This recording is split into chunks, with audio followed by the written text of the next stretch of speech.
There's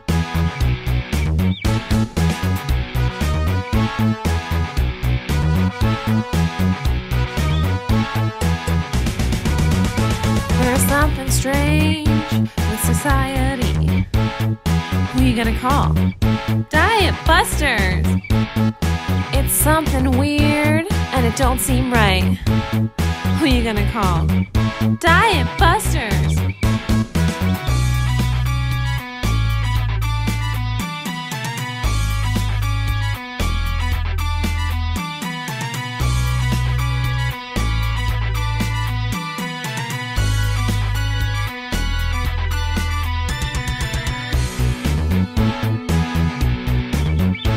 Who you gonna call? Diet Buster! You see the diet machine on your billboards and screen. Who you gonna call? Diet Buster! A photoshopped woman is not a real human. Who you gonna call? Diet Buster!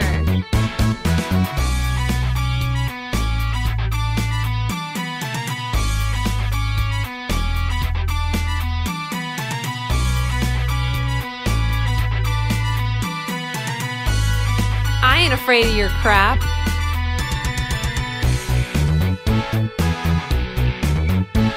Who you gonna call? Diet Buster! You're all not alone. Your body is your own. And you can call Diet Buster!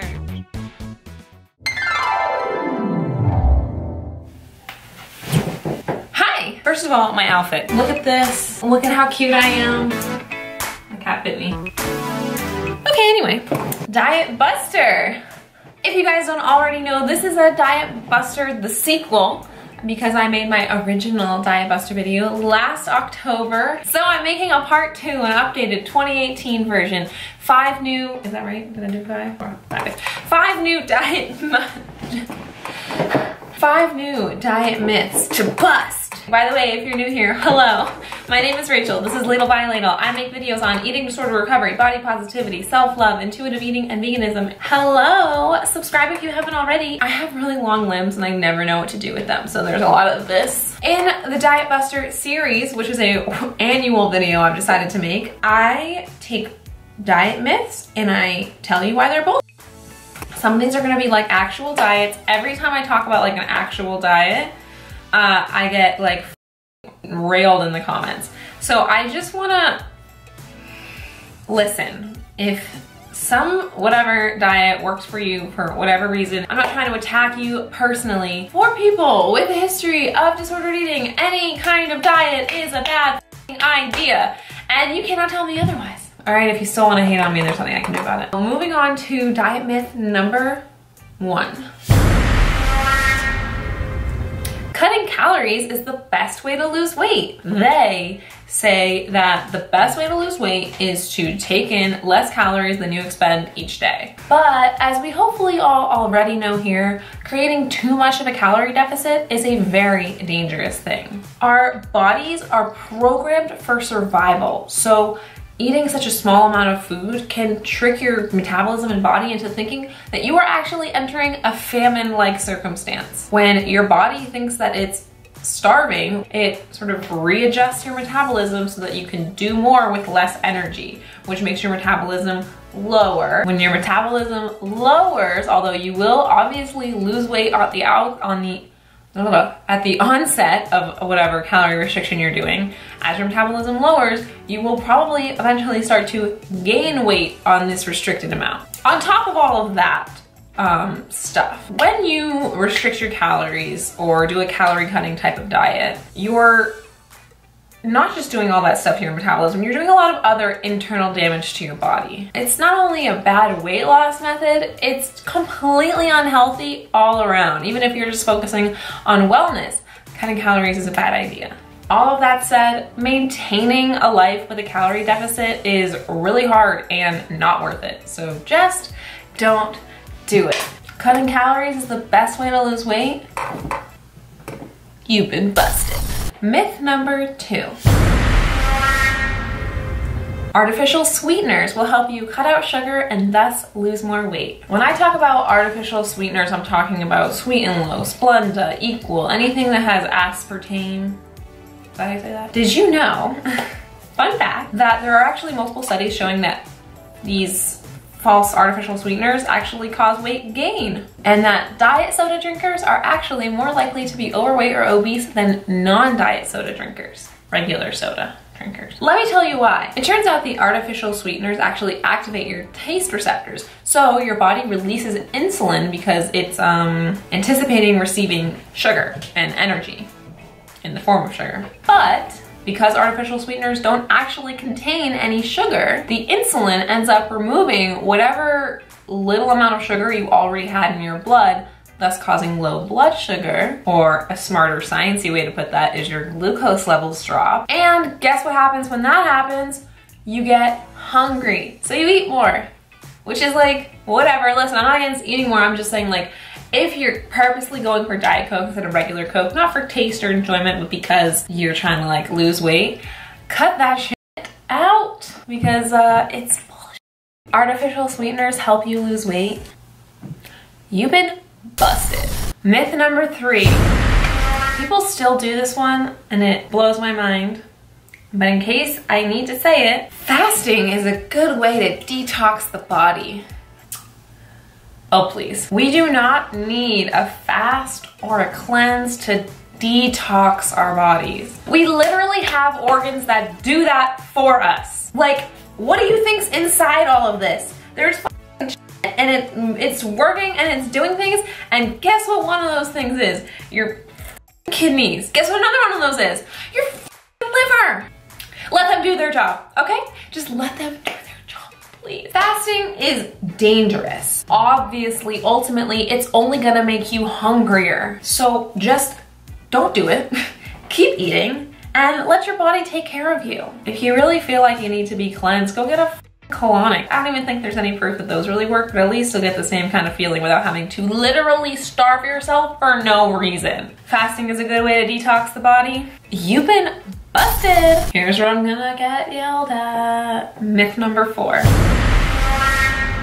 The keto diet. Let me look up the exact definition of the keto diet and not just my like angry typing argument against it. Let's look up the exact definition of the keto diet. Okay, here we go. Literally the first sentence on the keto diet. The ketogenic diet is a high-fat, adequate protein, low-carb diet that in medicine is primarily used to treat difficult to control or refractory epilepsy in children. That's what it was created for. It wasn't created for you to lose weight. It was created as a treatment control plan for children with complicated epileptic symptoms. But nonetheless, people are doing it all the time and saying it's a good idea, so let's just talk about it, okay?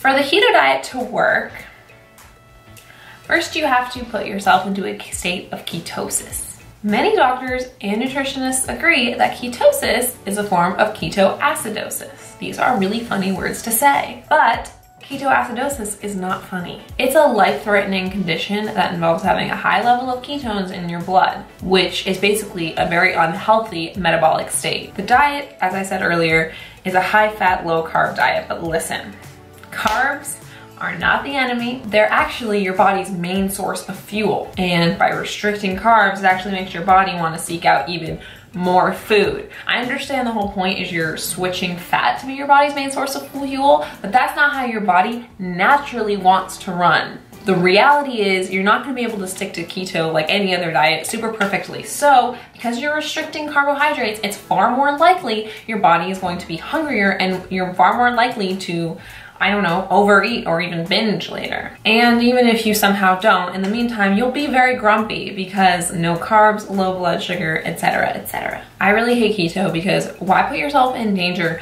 for a diet that wasn't created for everyday use? It was created for a very specific treatment plan for a very specific epilepsy issues in children. So all I have to say here is the keto diet, you've been busted. Please don't do this, you guys. Diet myth number 5.